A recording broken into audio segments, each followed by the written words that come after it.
Conducteurs, conductrices, bonsoir. Bienvenue sur DNDVE, des nouvelles des voitures électriques. Nous nous retrouvons tous les mercredis soirs à 19 h pour vous offrir un tour d'horizon des dernières actualités sur les véhicules électriques. Au sommaire, les points forts et les limites des voitures électriques à prolongateur d'autonomie, la stratégie électrique ambitieuse de Volkswagen, et une percée technologique majeure dans les batteries au sodium silicate. Si vous aimez ces actus sur les voitures électriques, abonnez-vous à la chaîne, activez la cloche pour ne rien manquer et partagez autour de vous. Ça nous aide énormément.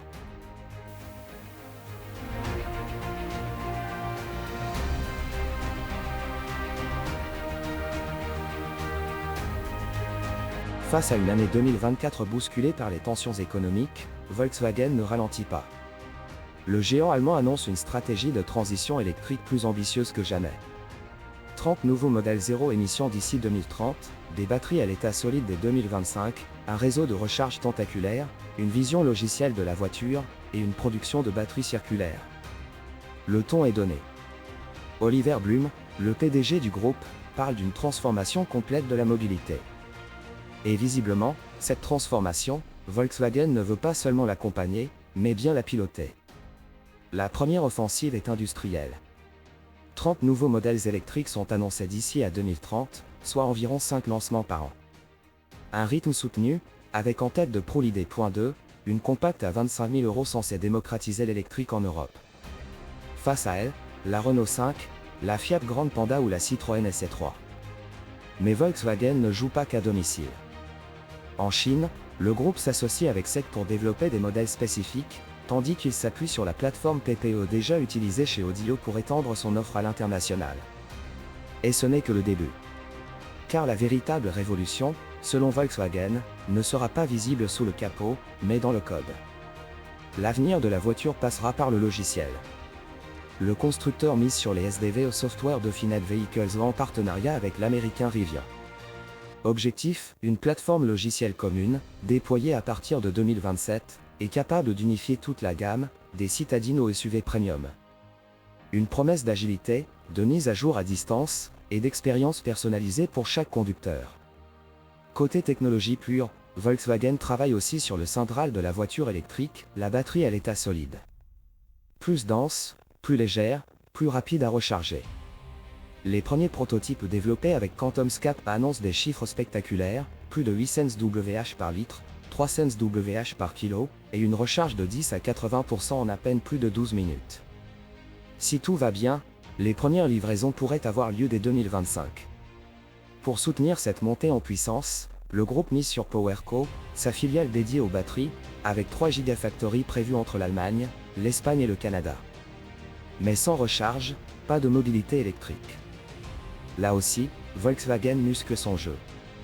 Son réseau Eli compte déjà 850 000 points de recharge en Europe, avec une croissance de 30% en un an. Aux États-Unis, Electrify America prend le relais, tandis qu'en Chine, c'est CAMS qui assure la couverture. Et le groupe voit plus loin encore, recharge bidirectionnelle, intégration dans le réseau électrique, voiture capable de redistribuer l'énergie. L'électrique devient un maillon du réseau, et non plus un simple consommateur. Enfin, Volkswagen place l'économie circulaire au cœur de sa stratégie. L'usine de Salzgitter, en Allemagne, s'attaque au recyclage des batteries. L'objectif est clair, récupérer jusqu'à 95% des matériaux critiques le lithium, cobalt, nickel pour les réinjecter dans la production.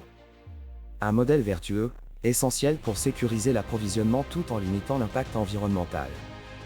Avec près de 9 millions de véhicules vendus en 2024 et un chiffre d'affaires en hausse, Volkswagen prouve qu'électrification et performance économique ne sont pas incompatibles.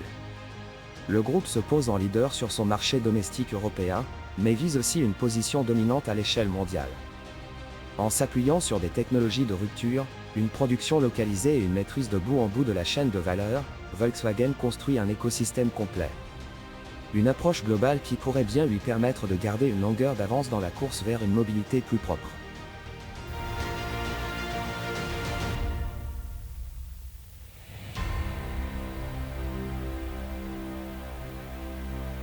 Les voitures électriques à prolongateur d'autonomie sont de retour, et elles débarquent en force en Europe. Elles promettent jusqu'à 1000 km d'autonomie, grâce à une technologie particulière, ce sont des voitures électriques, qui utilisent parfois de l'essence.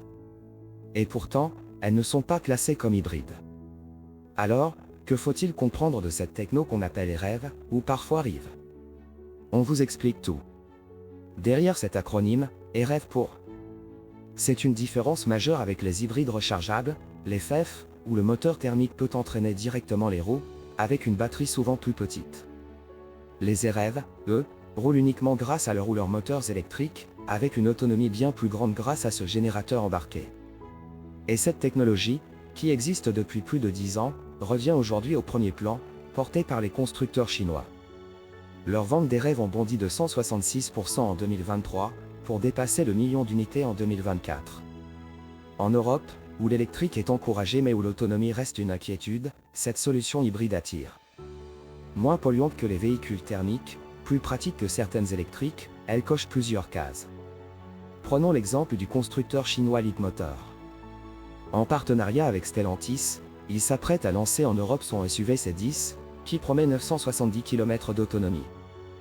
De son côté, Hyundai annonce aussi plusieurs modèles et REV pour 2027. Alors, solution miracle ou compromis bancal? Avantage ou retour en arrière? On fait le point. Commençons par les points forts. Le premier, c'est évident, l'autonomie. Grâce au moteur thermique qui joue les générateurs, on ne reste jamais en panne sèche, même quand la batterie est vide. On peut rouler, recharger, et repartir, sans dépendre totalement des bornes électriques. Et s'il faut faire le plein de carburant, c'est rapide. En attendant la recharge ultra rapide annoncée par BYD en Chine, ça reste une vraie liberté. Autre atout, le confort de conduite. Puisque seules les roues électriques propulsent le véhicule, on retrouve le silence, la réactivité et l'agrément de conduite des voitures électriques, même si un moteur thermique tourne en fond pour générer l'énergie. Enfin, les REV rejettent moins de CO2 que les véhicules thermiques classiques. Et pour les constructeurs, c'est aussi un bon moyen de réduire la taille des batteries et donc le coût tout en proposant des autonomies attractives. Mais tout n'est pas rose. Le revers de la médaille, c'est la complexité. Un moteur thermique en plus, c'est du poids, de l'entretien, et potentiellement des pannes. Les coûts sont plus élevés qu'un véhicule 100% électrique. Et quand le générateur s'active, il faut brûler du carburant, avec un rendement bien inférieur à celui de l'électrique.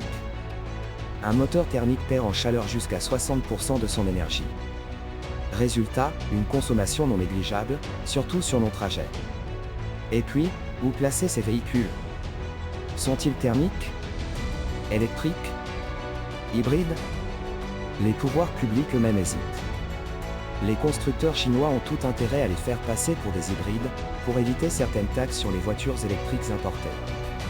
Mais l'Union européenne estime qu'ils doivent être considérés comme des véhicules 100% électriques, ce qui change tout sur le plan fiscal et réglementaire.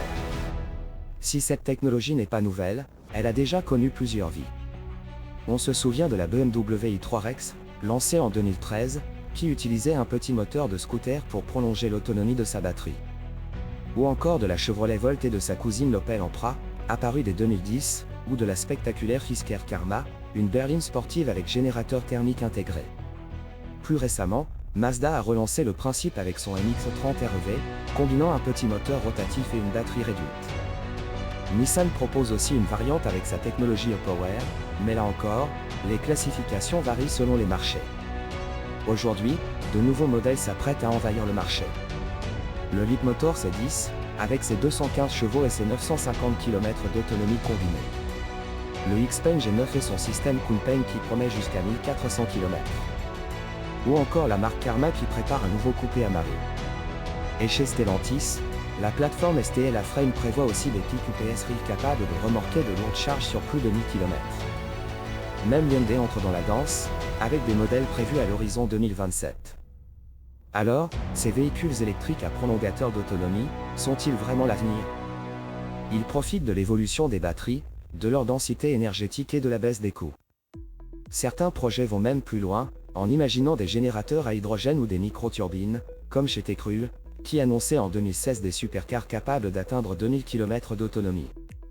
Mais restons lucides, ces véhicules ont aussi été abandonnés pendant des années, justement à cause de leur complexité, de leur coût d'entretien, et de leur manque de clarté réglementaire. S'ils reviennent aujourd'hui, c'est sans doute en réponse à une demande du marché, plus qu'à une réelle révolution technique.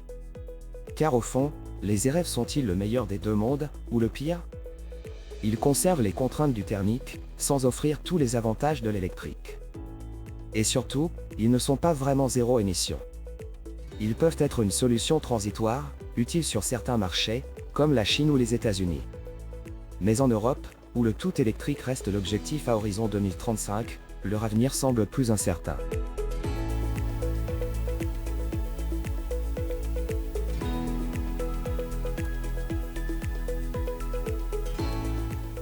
Cela fait maintenant plusieurs semaines que je vous parle de batterie au sodium, mais ce nouveau type de batterie est une des solutions possibles pour réduire le coût et augmenter la sécurité de nos véhicules électriques.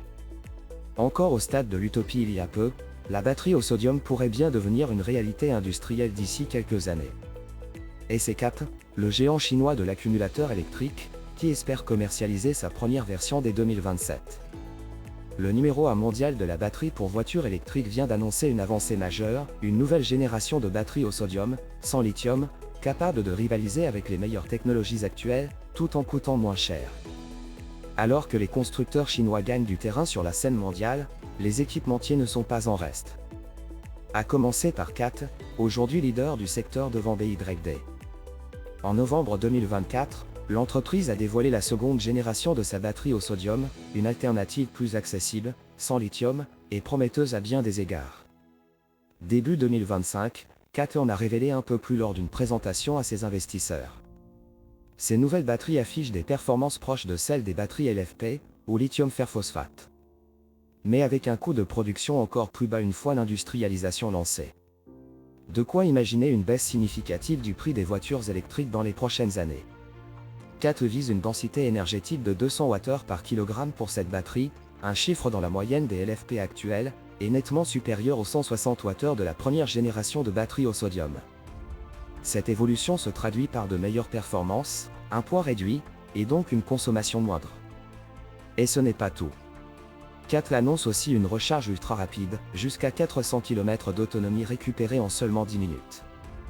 Autre atout majeur, la batterie résiste bien mieux au froid. Si la première version tenait jusqu'à -20 degrés, la nouvelle resterait performante jusqu'à -40. La production en série est prévue pour 2027. Et c'est le constructeur chinois Chery qui devrait être le premier à en bénéficier. Avec son arrivée prochaine sur le marché européen, cette technologie pourrait se retrouver plus vite que prévu sur nos routes. Comme son nom l'indique, cette technologie repose sur le sodium, et non le lithium, à la différence des batteries LFP ou NMC, plus répandues. Le sodium et le lithium appartiennent à la même famille de métaux alcalins, et fonctionnent de manière similaire, les ions circulent entre la cathode et l'anode, générant de l'électricité. Mais le sodium présente plusieurs avantages. Il est bien plus abondant, et donc moins cher.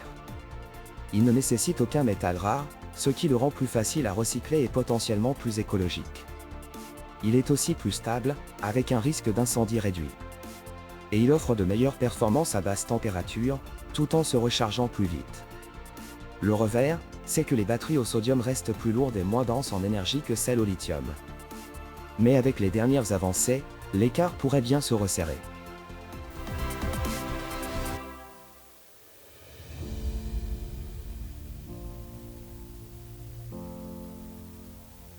Voilà pour cette semaine. Merci d'avoir suivi DNDVE, des nouvelles des voitures électriques. Abonnez-vous, partagez cette vidéo, et activez la cloche pour ne rien manquer. On se retrouve mercredi prochain à 19 h pour un nouvel épisode. À très bientôt.